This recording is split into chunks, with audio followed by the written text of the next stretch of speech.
brought to you by Silver Pumps. Top quality और consistent performance के लिए सिर्फ सिल्वर पंप्स नाम याद रखना। गौर में ऐसा लग रहा है कि ज्योति मिर्धा को ज्यादा दिन बीजेपी वाले रहने नहीं देंगे या फिर पर्दे के पीछे हनुमान बेनीवाल कोई खेल कर रहे हैं, यह भी पता नहीं है। क्योंकि कई बार हनुमान बेनीवाल किसी के पीछे पड़ जाते हैं तो फिर आखिरी तक पड़े रहते हैं और ज्योति मिर्धा की कुंडली में ऐसा लग रहा है कि वो बैठ गए हैं। अब देखिए, जिस तरह की बात गजेंद्र सिंह खीमसर ने कही है, ये ज्योति मिर्धा जिस कद की नेता हैं, यह सुनने के बाद गजेंद्र सिंह खीमसर स्वास्थ्य मंत्री से वो कितने कंफर्टेबल ढंग से बीजेपी में रह पाएंगी पता नहीं। मगर सुनिए एक बार कैसे गजेंद्र सिंह खीमसर बोल रहे हैं। किसने वो लीक कराया, कोई प्रूफ नहीं है। मेरा नाम भी उसके अंदर लगा रहे कई लोग, मेरा कोई लेना देना ही नहीं है इसके अंदर, और मैं काय को लीक करूंगा, मुझे उसमें क्या फायदा मिलेगा। हम तो मतलब एक मंत्री के पद पे बड़े बड़े काम कर रहे हैं, ऐसी ओछी हरकतों के लिए समय भी नहीं है, ना दिमाग सोच पाता है और ना हमारे दिल के अंदर है कि ऐसी चीजें करें। ज्योति मिर्धा का ये कहना है कि आपने वो देख रहे हैं, वो तो आप ज्योति मिर्धा से पूछोगी, वो तो आपको सबूत तो देगी कैसे किया, कहाँ किया। अब आरोप लगाना इजी होता है, और जो लोग आरोप लगाते हैं बिना किसी प्रूफ के और वो प्रूव नहीं कर सकते हैं, उससे ज्यादा ओछी हरकत मैं सोचता हूँ इंसान नहीं कर सकता। ओछी हरकत ज्योति मिर्धा ने किया है क्या पता नहीं, क्योंकि ज्योति मिर्धा की पूरी बात मैंने सुनी थी। उन्होंने तो गजेंद्र सिंह खीमसर का नाम ही नहीं लिया था, वो तो धनंजय सिंह खीमसर ही थे जो मसला बनकर खड़े हो गए और ये मसला मसाला बन गया। मगर जिस तरह से ओछी राजनीति का नाम लिया है गजेंद्र सिंह खीमसर ने, वो भी जाटनी है, कब तक चुप रहेंगी, पलटवार तो होगा ही। मगर नागौर की राजनीति दिलचस्प हो चली है, वहां पर भी गढ़ बनाम मिर्धा परिवार का झगड़ा अब बीजेपी में बढ़ रहा है। बीजेपी वाले सब देख रहे हैं क्या?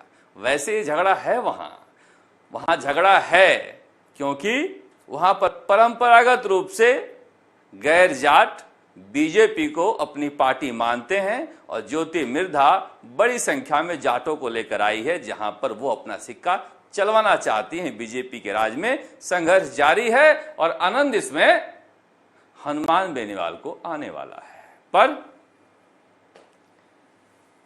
भजन लाल शर्मा लगातार सौगातें दिए जा रहे हैं राजस्थान दिवस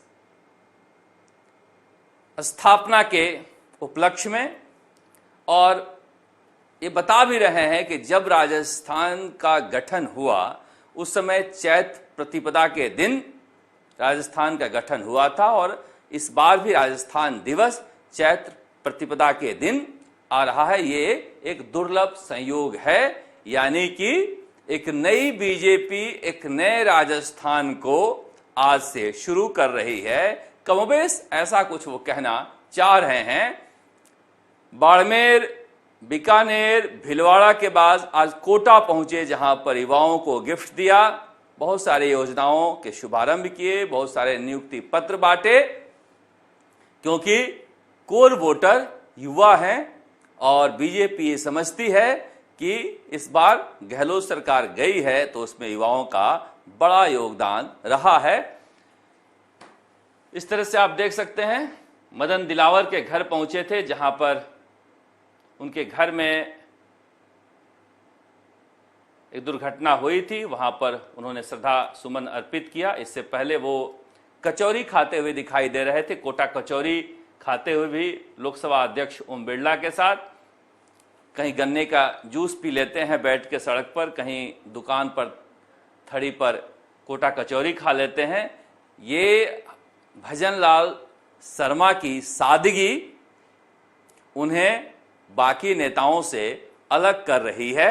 आपको अच्छा लगे या बुरा लगे, यह व्यक्ति कोई बड़ा कद बनाए हुए, बिना कोई बड़ा कद तैयार किए हुए, बिना अशोक गहलोत, सचिन पायलट, गोविंद सिंह डोटासरा, वसुंधरा राजे, सतीश पूनिया बने हुए अपनी लकीरें खींचता जा रहा है बहुत आसानी से, धीरे धीरे, जहां पर लोग कहने लगे हैं कि भजन लाल शर्मा मेहनत तो कर रहा है। और ये अगर परसेप्शन बन जाता है तो यकीन मानिए इस परसेप्शन के आधार पर भजन लाल शर्मा की सरकार अगर रिपीट हो जाए तो आप आश्चर्य मत कीजिएगा। मैं बार बार यही कहता हूं, अगर आपके सरकार के दूसरे साल में इस तरह से भीड़ आती है और सारी की सारी भीड़ आपकी योजनाओं के लिए लाई जाती है मैं कह रहा हूं, तो भी बहुत फायदेमंद बात है, क्योंकि सरकारें 3 साल तो प्लानिंग में निकाल देती है और भजन लाल सरकार दूसरे साल से ही काम कर रही है। लगातार भर्तियां निकलती जा रही है। हमें सबसे ज्यादा खुशी जो 53,000 भर्तियां छोटी नौकरियों की हो रही है उसे लेकर है, क्योंकि इन लोगों को नौकरी की जरूरत बाकी लोगों से ज्यादा है। अगर ये मिल जाता है तो ये भी बड़ी खुशी है। हमारी ये कोशिश रहेगी कि टीचरों की भर्ती ज्यादा हो, क्योंकि स्कूलों में टीचर कम है। व्याख्याताओं की भर्ती ज्यादा हो, क्योंकि व्याख्याता कम है। कुछ लोग कह रहे हैं कि L1 में महिला टीचर का जो है 50% रिजर्वेशन किया गया है, उसके बारे में आप बोलते क्यों नहीं हैं? बाकी नौकरियों में क्यों नहीं हो रही? हमारे साथ ही दगा क्यों हो रहा है? देखिए, कोई ना कोई शुरुआत होती है कहीं ना कहीं से, तो तकलीफ तो लाजमी है। वो दृश्य था जहां पर ये कोटा कचौरी खाने गए हैं और कोटा कचौरी खा रहे हैं।